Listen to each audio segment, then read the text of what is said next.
আজও মনে হয় এই যেন কিছুদিন আগেই আমার ঘর আলো করে মহান আল্লাহ তাআলা এক টুকরো জান্নাত দিয়েছে। কেউ যেন জীবন্ত পুতুল কুলে দিয়ে বলছে এই নাও এটা তোমার। মাশাআল্লাহ, আলহামদুলিল্লাহ, আমাদের এই জীবন্ত পুতুলের কিছুদিন আগেই 6 মাস পূর্ণ হয়েছে। তাকে ঘিরেই আজকের আমাদের সব আয়োজন, আনন্দ, মানে আমাদের নাবিয়ার প্রথম মুখে ভাত। নাবিয়ার মুখে ভাতের আয়োজনে আমরা সবাই কি কি করলাম, কে কে আসলো, কে কি দিল, সবকিছুই থাকছে আজকের এই ব্লগে। সো ভিডিওটি না টেনে পুরো ভিডিওটি দেখার অনুরোধ রইল। আমরা যখন ঘুম থেকে উঠি তখন আর সকাল নেই, অলরেডি দুপুর হয়ে গিয়েছে। আমাদের এই জীবন্ত পুতুল সারা রাত আমাদেরকে জাগিয়ে রাখে। আমরা ঘুমাতেই যাই ফজরের ওয়াক্তের পরে, যার কারণে ঘুম থেকে উঠতেও অনেক দেরি হয়ে যায়। ফাইনালি আপনাদেরকে আর বেশি ওয়েট না করিয়ে নাবিয়াকে দেখিয়ে দিলাম। সবার কাছে আমাদের একটাই রিকোয়েস্ট, অবশ্যই মাশাআল্লাহ বলবেন। চারিদিকে পেন্ডেল করা আর টেবিল চেয়ার সেটিং করা হয়ে গিয়েছিল। এরপর রান্নাঘরে গিয়ে দেখি মা গরুর মাংস ভিজিয়ে রেখেছে। ওইদিকে রোস্টের জন্য মুরগির মাংস পিস করা শেষ। এইদিকে বড় একটা পাতিলে দুধ জাল দিয়ে রেখেছে ফিন্নি করবে বলে। গরুর মাংস ভিজতে তো অনেক সময় লাগবে, সেজন্য মা পলিথিন থেকে মাংসটা ছাড়িয়ে রাখছে।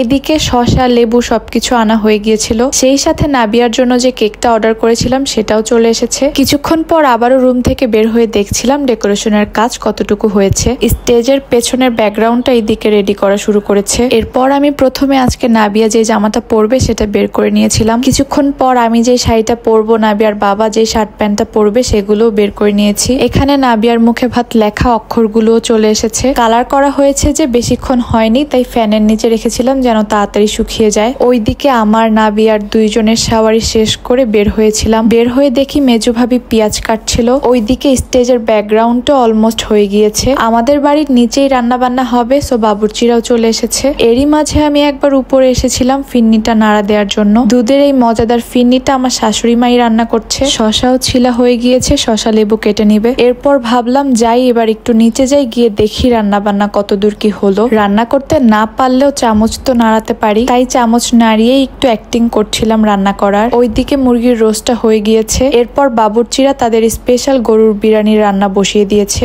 এই যে এখানে মুরগির রোস্টটা তারা বেড়ে নিয়েছে, এরপর সুন্দরভাবে ডেকোরেশনও করে দিল। এইদিকে বাবুর্চিরা সুন্দরভাবে তাদের বিরিয়ানি রান্না করছিল। এইদিকে আপনাদের ভাইয়া এসে বলছে আমার কাছে দেন ভাই, আমি রান্না করি। আমার মতোই চামচ ধরে 2-1 নাড়া দিয়েছে। চামচ ধরে নাড়া ছাড়া আমরা তো এর বেশি কিছু পারিও না। এরই মাঝে আমার বাসা থেকে মানুষ আসতে শুরু করে, তাই আমি রুমে রেডি হচ্ছিলাম আর এই স্টেজের ভিডিও ক্লিপগুলো আপনাদের ভাইয়াই নিয়েছে। চেয়েছিলাম রেডি হওয়ার সময় আপনাদের জন্য টুকটাক ভিডিও করে রাখতে, তবে মানুষজন ব্যস্ততার মাঝে আর সময় হয়নি। অনেক আপুরাই আমার হেজাব টিউটোরিয়াল চান। আসলে রেডি হওয়ার সময় হয় ভুলে যাই, নয়তো সময় মিলাতে পারি না। তবে এত আপুরা রিকোয়েস্ট করছেন, আমি অবশ্যই সুন আপনাদের সাথে হেজাব টিউটোরিয়ালটা শেয়ার করব। এইদিকে আমি আর নাবিয়ার বাবা একটু ফটোশুট করে নিচ্ছিলাম। এরই মাঝে নাবিয়াকে নাবিয়ার নানুমণি রেডি করে স্টেজে নিয়ে আসে। এই দেখেন আমাদের জীবন্ত পুতুলের কাহিনী। তার মুখে হাসি ফুটানোর জন্য আমাদের বাড়ির আরেকটা পুতুল ডান্স করছে, তবুও সে কান্না করেই যাচ্ছে। আসলে বাহিরে অনেক গরম ছিল, তার উপরও অনেক ভারী একটা ফ্রক পরেছিল। সব মিলিয়েই হয়তো বাচ্চাটার কষ্ট হচ্ছিল, তাই ও কান্নাকাটি করছিল।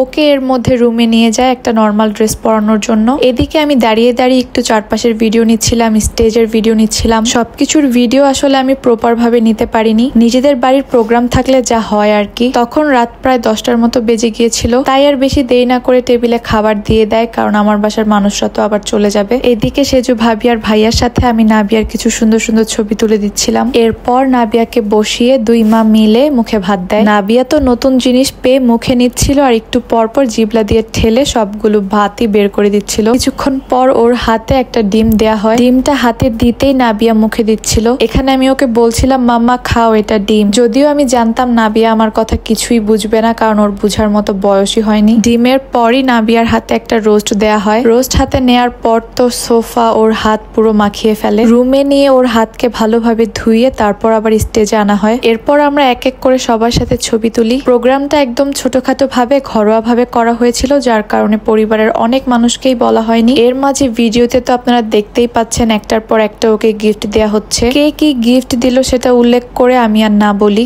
আবারও বলছি, মাস্ট বি আপনারা সবাই মাশাআল্লাহ বলবেন। এটা আমার রিকোয়েস্ট, কারণ বাচ্চাদের অল্পতেই নজর লেগে যায়, যার কারণে আমার বাচ্চাটাকে এতদিন আমি দেখাইনি। তবে আপনারা ওকে অনেক ভালোবাসেন, অনেক রিকোয়েস্ট করেন ওকে দেখার জন্য, তাই ভাবলাম এই 6 মাসের মুখে ভাতের প্রোগ্রামে ওর ফেসটা রিভিল করেই দেই। সেই সাথে সবার কাছে দোয়া চাচ্ছি, সবাই আমার মেয়েটার জন্য অনেক দোয়া করবেন, ও যেন অনেক ভালো একজন মানুষ হয়। এই তো এই ফ্রেমে আমার শ্বশুর বাড়ির পুরো পরিবারটা আছে, শুধু আমার শ্বশুর বাদে। বাবা ছবি তোলা তেমন পছন্দ করে না, তাই আমরাও তাকে আর জোর করিনি। সব শেষে ফাইনালি আমরা কেক কাটি। কেক কেটে নাবিয়ার মুখের সামনে নিলে ও এটা 2 হাত দিয়েই ধরতে চায়। আরো অনেক কিছুই বাকি ছিল, সাউন্ড বক্সও আনা হয়েছিল নাচ গান করার জন্য। তবে প্রচুর গরমের কারণে বাচ্চাদের কষ্ট হচ্ছিল, সেই সাথে অনেক রাতও হয়ে যাচ্ছিল, আমার বাসার মানুষরা সবাই চলে যাবে, তাই এত রাতে আর নাচ গান করিনি। তবে যেটুকু করেছি আলহামদুলিল্লাহ। শেষে আবারও আপনাদের কাছে একটা রিকোয়েস্টই করব, সবাই নাবিয়ার জন্য অনেক অনেক দোয়া করবেন, সাথে মাশাআল্লাহ বলতে একদমই ভুলবেন না। ভিডিওটা কেমন হয়েছে কমেন্ট করে জানাবেন, ভালো লাগলে লাইক করবেন, কমেন্ট করবেন,